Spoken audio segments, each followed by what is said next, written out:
എറണാകുളത്തെ റെയിൽവേ അടിസ്ഥാന സൗകര്യങ്ങൾ വലിയ മാറ്റത്തിലേക്കാണ് നീങ്ങുന്നത്. എറണാകുളം നോർത്ത് റെയിൽവേ സ്റ്റേഷൻ നവീകരണത്തിന്റെ ആദ്യഘട്ടം ഇപ്പോൾ പൂർത്തീകരണത്തിലേക്ക് അടുക്കുകയാണ്. സ്റ്റേഷനിലെ ടൈലിംഗ്, ഇലക്ട്രിക്കൽ ഫിറ്റിംഗുകൾ, പെയിന്റിംഗ് തുടങ്ങിയ അവസാനഘട്ട ജോലികൾ അതിവേഗം പുരോഗമിക്കുന്നു. ഈ വികസന പദ്ധതിയുടെ ഭാഗമായി 3 പുതിയ കെട്ടിടങ്ങളാണ് നിർമ്മാണത്തിലിരിക്കുന്നത്. ഇതിൽ ഏറ്റവും ശ്രദ്ധേയമായത് ഏകദേശം 170 കാറുകൾ പാർക്ക് ചെയ്യാൻ കഴിയുന്ന മൾട്ടി ലെവൽ പാർക്കിംഗ് സൗകര്യമാണ്. കൂടാതെ നിലവിലുള്ള സ്റ്റേഷൻ കെട്ടിടത്തോട് ചേർന്ന മറ്റൊരു പുതിയ ബ്ലോക്കും നിർമ്മാണത്തിന്റെ അവസാന ഘട്ടത്തിലേക്ക് കടന്നിരിക്കുകയാണ്. പാഴ്സൽ ബുക്കിംഗ് സെന്റർ, റിസർവേഷൻ കൗണ്ടറുകൾ, സ്റ്റേഷൻ മാസ്റ്ററുടെ ഓഫീസ് തുടങ്ങിയ പ്രധാന സേവനങ്ങൾ നിർമ്മാണം പൂർത്തിയായതിനു ശേഷം 3 മാസത്തിനുള്ളിൽ പ്രവർത്തനം ആരംഭിക്കുമെന്നാണ് പ്രതീക്ഷ. അതേസമയം എറണാകുളം സൗത്ത് റെയിൽവേ സ്റ്റേഷൻ ഒരു വമ്പിച്ച നവീകരണ പദ്ധതിയിലേക്ക് വീണ്ടും കടക്കുകയാണ്. 384 കോടി രൂപ ചെലവഴിച്ച് നടപ്പാക്കുന്ന ഈ പദ്ധതി നേരത്തെ നിലച്ചുപോയ നിർമ്മാണ പ്രവർത്തനങ്ങൾ പുനരാരംഭിച്ചതോടെ വീണ്ടും സജീവമായി. മാസങ്ങളോളം പ്രവർത്തനങ്ങൾ നിർത്തിവെച്ചതിനെ തുടർന്ന്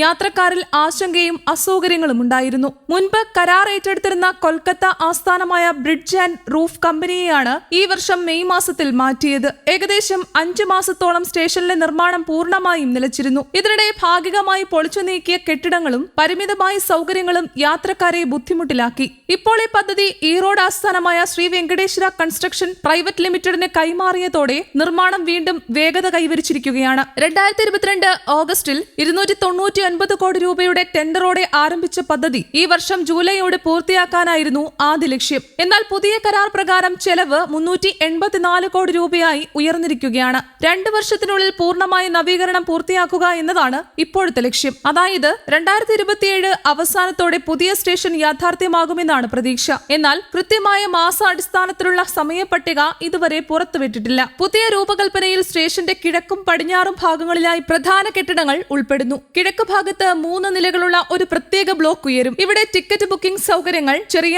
ആശുപത്രി സൗകര്യം, ഭരണനിർവഹണ ഓഫീസുകൾ തുടങ്ങിയവ ഒരുക്കും. ഇത് യാത്രക്കാരുടെ അടിയന്തര ആവശ്യങ്ങൾക്ക് സഹായകരമാകും. മറുവശത്ത് പടിഞ്ഞാറ് ഭാഗത്ത് 4 നിലകളുള്ള മറ്റൊരു വലിയ കെട്ടിടമാണ് പദ്ധതിയിലുള്ളത്. ഇതിൽ ടിക്കറ്റിംഗ് ഏരിയ, വിശാലമായ കാത്തിരിപ്പ് ലോഞ്ചുകൾ, കൂടാതെ വാണിജ്യ ആവശ്യങ്ങൾക്കായുള്ള സ്ഥലങ്ങൾ എന്നിവയും ഉണ്ടായിരിക്കും. എല്ലാ പ്ലാറ്റ്ഫോമുകളെയും എളുപ്പത്തിൽ ബന്ധിപ്പിക്കുന്ന രീതിയിലാണ് മുഴുവൻ ഡിസൈൻ ഒരുക്കിയിരിക്കുന്നത്. ഇപ്പോൾ പ്രതിവർഷം ഏകദേശം 1.96 കോടി യാത്രക്കാരെ കൈകാര്യം ചെയ്യുന്ന എറണാകുളം ജംഗ്ഷനിൽ കഴിഞ്ഞ വർഷങ്ങളിൽ വലിയ വെല്ലുവിളികൾ ഉണ്ടായിരുന്നു. ഭാഗികമായി പൊളിച്ചു നീക്കിയ സ്റ്റേഷൻ പരിസരത്ത് കനത്ത മൺസൂൺ മഴയിൽ വെള്ളപ്പൊക്കവും ഉണ്ടായിട്ടുണ്ട്. കൂടാതെ മതിയായ ഇരിപ്പിടങ്ങളുടെയും അടിസ്ഥാന സൗകര്യങ്ങളുടെയും കുറവ് പ്രത്യേകിച്ച് രാത്രിയിലെത്തുന്ന യാത്രക്കാരെയും ഭാരമേറിയ ലഗേജുകളുമായി സഞ്ചരിക്കുന്നവരെയും ബുദ്ധിമുട്ടിലാക്കി. ഈ സാഹചര്യങ്ങൾ മാറാൻ പുതിയ നവീകരണ പദ്ധതികൾ വലിയ ആശ്വാസകരമാകുമെന്നാണ് പ്രതീക്ഷ. മെച്ചപ്പെട്ട കാത്തിരിപ്പ് സൗകര്യങ്ങൾ, കൂടുതൽ ക്രമീകരിച്ച യാത്രാ അനുഭവം, ആധുനിക വാണിജ്യ കേന്ദ്രങ്ങൾ എന്നിവയിലൂടെ സ്റ്റേഷൻ ഒരു പൂർണ്ണമായ ട്രാൻസിറ്റ് ഹബ്ബായി മാറും. ജോലിക്കും പഠനത്തിനുമായി ദിവസേന ട്രെയിനുകളെ